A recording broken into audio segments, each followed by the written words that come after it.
আসসালামু আলাইকুম। সংবাদে আপনাদের সবাইকে স্বাগত জানাচ্ছি। আমি ফিরোজ তোহা। শুরুতেই সংবাদ শিরোনাম। বাংলাদেশের সর্বশেষ গুরুত্বপূর্ণ আপডেট সংবাদে আপনাকে স্বাগত। শুরুতেই সংবাদ শিরোনাম, পরে বিস্তারিত। প্রথমেই জানাবো, মামাতো ভাইকে ডেকে এনে যুবদল নেতাকে খুন করালেন স্ত্রী।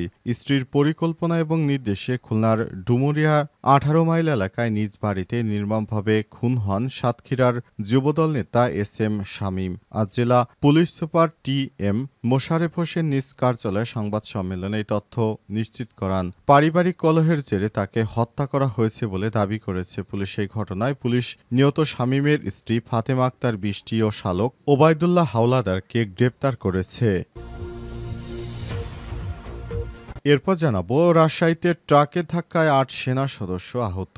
রাজশাহীর মোহনপুরে ট্রাকের ধাক্কায় সেনাবাহিনীর টহল দলের 8 সেনা সদস্য আহত হয়েছে। আজ ভোর 5টার দিকে মোহনপুর মডেল টাউনের পাশে এই দুর্ঘটনা ঘটে। দুর্ঘটনায় গুরুতর আহত একজন সেনা সদস্যকে রাজশাহী মেডিকেল কলেজ হাসপাতালে ভর্তি করা হয়েছে। এদিকে শাহজালাল আন্তর্জাতিক বিমানবন্দরে বিদেশি নারীর লাগেজ থেকে 130 কোটি টাকার মাদক জব্দ। হজরত শাহজালাল আন্তর্জাতিক বিমানবন্দরে কারেন পেটুলা ইস্ট্রাফেল এক বিদেশি নারী যাত্রীদের লাগেজ থেকে 8.66 কেজি কোকেন জব্দ করেছে কাস্টমস, গোয়েন্দা এবং তদন্ত অধিদপ্তর। উদ্ধার করা মাদকের আনুমানিক বাজার মূল্য প্রায় 130 কোটি টাকা। এদিকে শপথ নিলেন নবনিযুক্ত 25 বিচারপতি। সুপ্রিম কোর্টের হাইকোর্ট বিভাগে নিয়োগ পাওয়া 25 বিচারপতির শপথ নিয়েছেন। মঙ্গলবার 1:30 মিনিটে সুপ্রিম কোর্টের জাজেস লাউঞ্জে তাদের শপথ পাঠ করান প্রধান বিচারপতি সৈয়দ রেফাত আহমেদ। এদিকে ঢাকায় বিজিবি এবং বিএসএফ মহাপরিচালক পর্যায়ের সীমান্ত সম্মেলন শুরু।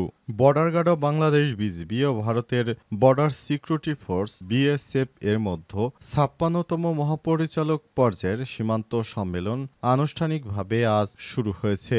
পিলখানার বিজিবি সদর দপ্তরে সম্মেলনটি অনুষ্ঠিত হচ্ছে। সম্মেলন 28 আগস্ট 2025 পর্যন্ত 4 দিন চলবে। এবং সর্বশেষ জানাবো, অস্ট্রেলিয়ায় বন্দুক হামলায় 2 পুলিশ নিহত। অস্ট্রেলিয়ায় ভিক্টোরিয়া অঙ্গরাজ্যে বন্দুক হামলায় অন্তত 2 পুলিশ কর্মকর্তা নিহত হয়েছে। এই ঘটনায় আরও একজন আহত হয়েছেন বলে জানিয়েছে স্থানীয় গণমাধ্যম। প্রিয় দর্শক, এতক্ষণ শুনছিলেন সংবাদ শিরোনাম, এবারে বিস্তারিত। তবে তার আগে বন্ধুরা, অনুরোধ থাকবে সংবাদটিতে একটি লাইক দিন। এই চ্যানেলে আপনি নতুন হয়ে থাকলে আমাদের সংবাদটি দেখতে দেখতে চ্যানেলটি সাবস্ক্রাইব করে রাখুন। কমেন্ট করে বন্ধুরা আপনার মূল্যবান মতামত জানিয়ে দিন আপনি বিশ্বের কোন দেশ থেকে বা বাংলাদেশের কোন স্থান থেকে আমাদের সংবাদটি দেখছেন এবং শুনছেন। এবারে বিস্তারিত। মামাতো ভাইকে ডেকে এনে যুবদল নেতাকে খুন করালেন স্ত্রী। স্ত্রীর পরিকল্পনা এবং নির্দেশনা অনুযায়ী খুলনার ডুমুরিয়া 18 মাইল এলাকায় নিজ বাড়িতে নির্মমভাবে খুন হয়েছেন সাতক্ষীরা যুবদল নেতা SM শামীম। জেলা police super ATM Mosharraf Hossain নিজ কার্যালয়ে সংবাদ সম্মেলনে এই তথ্য নিশ্চিত করেছেন।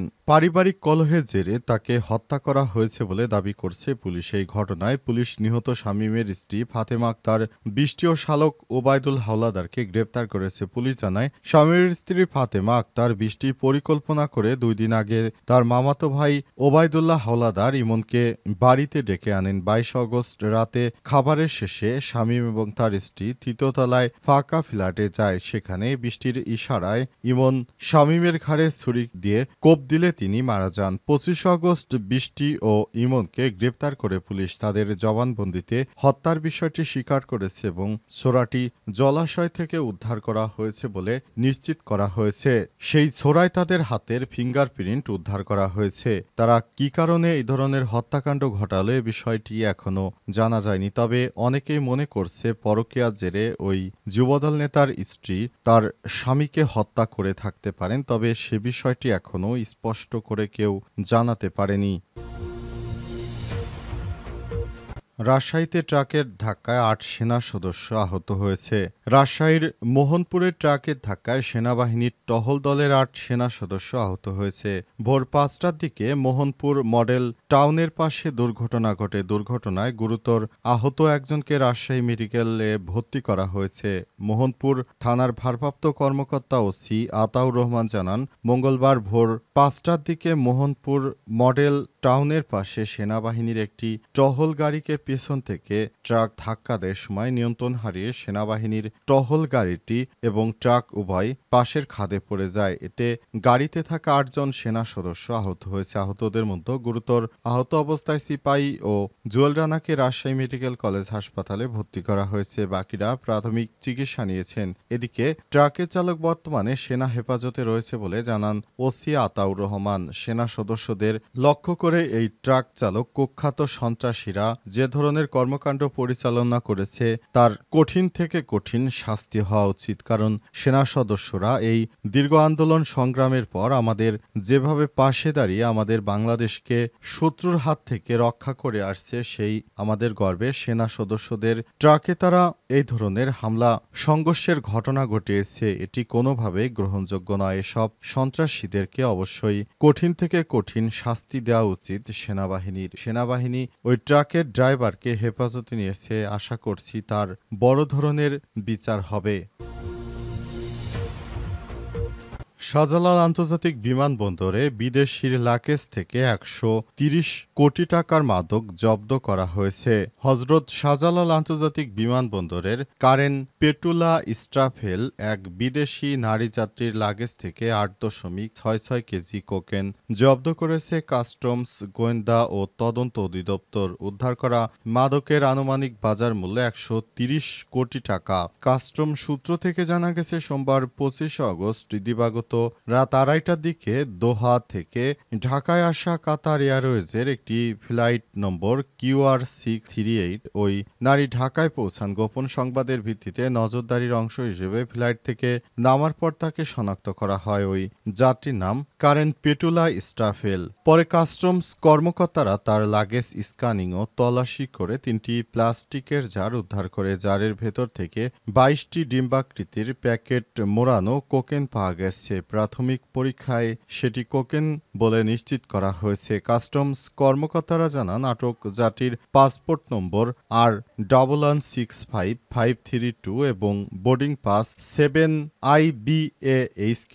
ঘটনার সময় বিমানবন্দর থানার পুলিশ এবং অনন্ত গোয়েন্দা সংস্থার সদস্যরা উপস্থিত ছিলেন। এই ঘটনায় মাদক চোরাচালানের অভিযোগে ফৌজদারি আইন এবং কাস্টমস আইনের মামলা করার প্রক্রিয়া চলছে। কাস্টমস, গোয়েন্দা এবং তদন্ত অধিদপ্তরের কর্মকর্তারা বলছেন, এই ঘটনায় বিদেশ থেকে বিপুল পরিমাণ কোকেন প্রবেশের চেষ্টা ভেস্তে গেছে।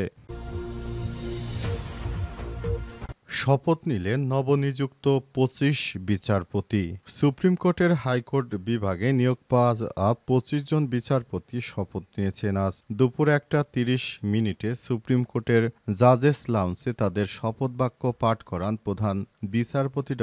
সৈয়দ রেফাত আহমেদ। এর আগে সুপ্রিম কোর্টের হাইকোর্ট বিভাগের বিচারপতি হিসেবে ২৫ জনকে নিয়োগ দিয়েছে সরকার।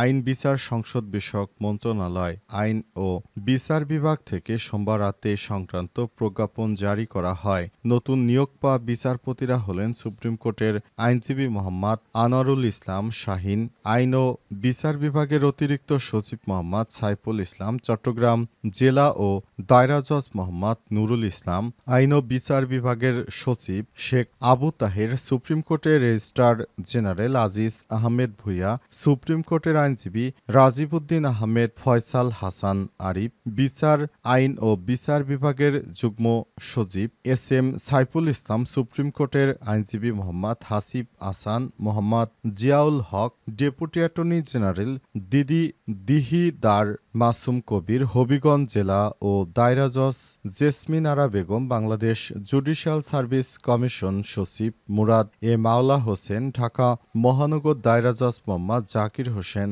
সলিসিটর সিনিয়র জেলা জজ Mohammad Rafizul Islam, deputy attorney attorney general Mohammad Manjur Alam, Mohammad Lutfor Rahman ও রেজাউল করিম, সুপ্রিম কোর্টের আইনজীবী Fatema Anwar, deputy attorney general Mahmud Hasan, supreme কোর্টের আইনজীবী Abdur Rahman, Syed Hasan Zubair, deputy attorney general AFM Saiful Karim, supreme কোর্টের আইনজীবী উর্মি রহমান এবং deputy attorney general SM Iftekhar Uddin Mahmud.